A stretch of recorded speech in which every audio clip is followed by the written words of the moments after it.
We messed up real hard because I didn't put 2 and 2 together about snowball and snow, and I wore gym shoes here, which was really dumb. Thought it was ironic or something. Yeah.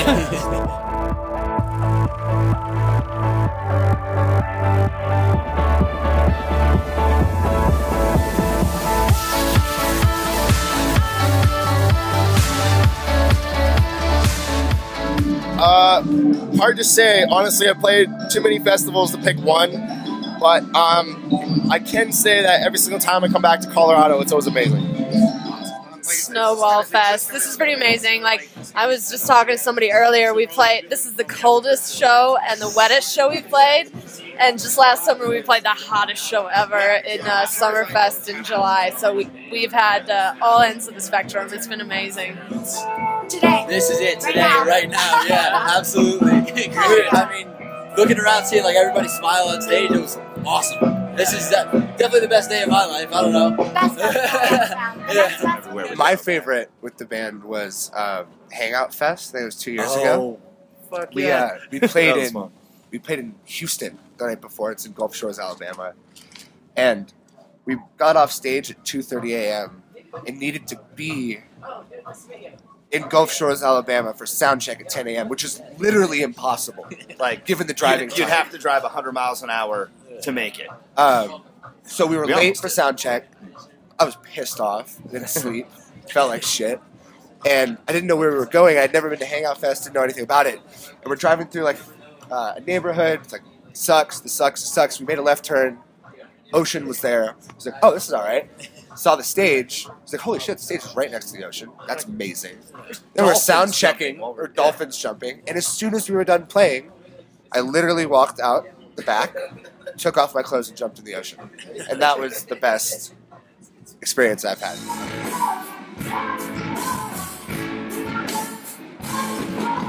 I was on tour with Steve Aoki like a year ago, and we were playing this show, and I didn't actually see this chick because I was DJing or playing whatever. And when I finished, they showed me this video.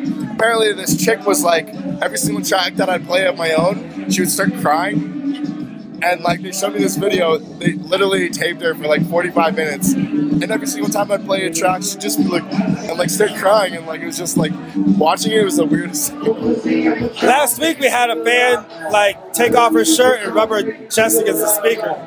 That was pretty crazy. That was an interaction. Within like the first song though, like she's like, "Can I show you my tits?" Music.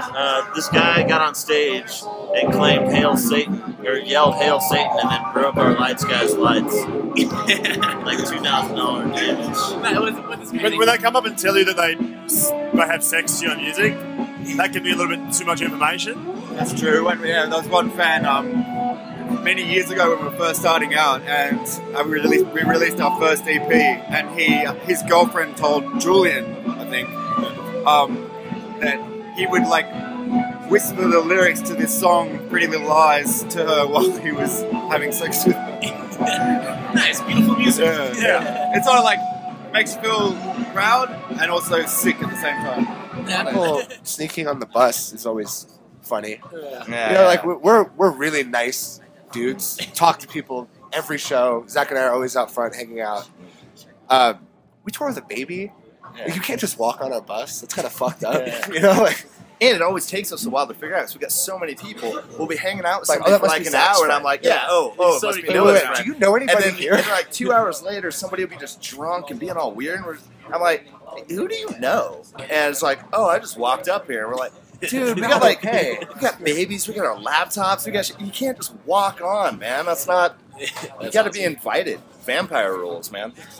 This girl comes up to me while I'm mixing, and she's trying to make out with me, and I'm like, what are you doing right now? So I just made her kiss my fingers, and that was it. So I played in LA with Sugar Pill like back in September or something, and I got off stage and I was just like walking back to the green room. Some dude comes up to me and was like, "Hey, you're the DJ I just played, right?" And I'm like, "Yeah." I'm like, "What's up, man? I'm Chris." He's like, "Oh, blah blah blah." He's like, "Could I ask you a personal question?" I'm like, "Yeah, sure." "Can I kiss you?" I'm like, just sitting here just like, it's like some dude coming up to me asking me to kiss me after my set. I'm like, He's like, the answer is yes or no. I'm like, no? Okay, I'm going now. But that was probably the weirdest fan experience. All right, so what city gets you floating the highest? Out here, Boulder, Denver. I mean, literally. Isn't we at like 9,000 feet right now? Yeah. Oh, yeah. Shit's crazy. What's the hardest genre to remix?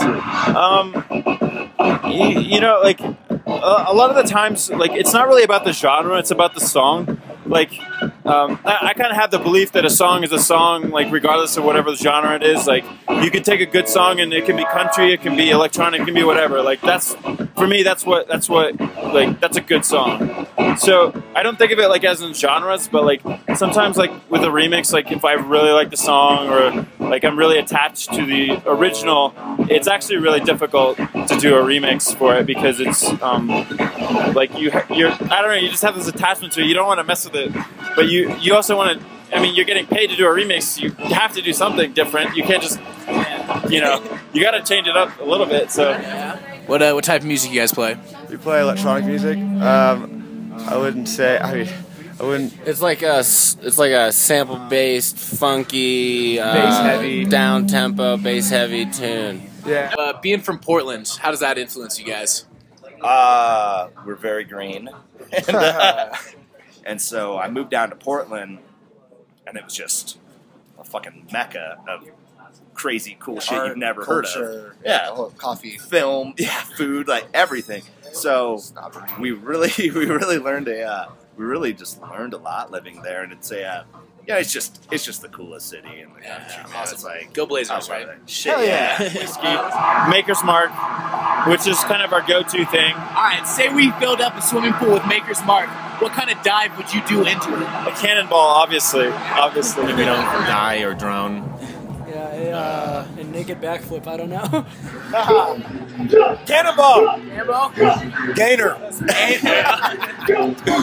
We just, I don't know. We just bomb it. We bomb. Bomb. I don't want to be generic and take swan dive because I don't know how. A belly flop into honey jack. Honey jack. Head first. Jackknife. Cannonball. Whatever gets me in quickest. Yeah. I do a belly flop. Belly flop. I'd probably run and hit it from like definitely a gainer, but like kind of like a gainer dive, so that I dove head first with my mouth open. Still getting some 4 minutes. Yeah. I was actually a 4-year varsity diver when I was younger, so I do a lot of dives. Nice. Classic water situation, you know, probably flip. I'd probably do a caveman. I'm not a good diver, so I walk to the edge of the board and I would just like tip in, you know, like the tip over. Probably a cannonball. I think I just pencil right in. Get as deep as possible. I like cannonball if I really had the option. I don't know how deep this pool is. Pencil all day. Alright. I have like Red Bull in a beer hat. So I have them straws lean in, just alternates. I think that's the best idea I've ever heard.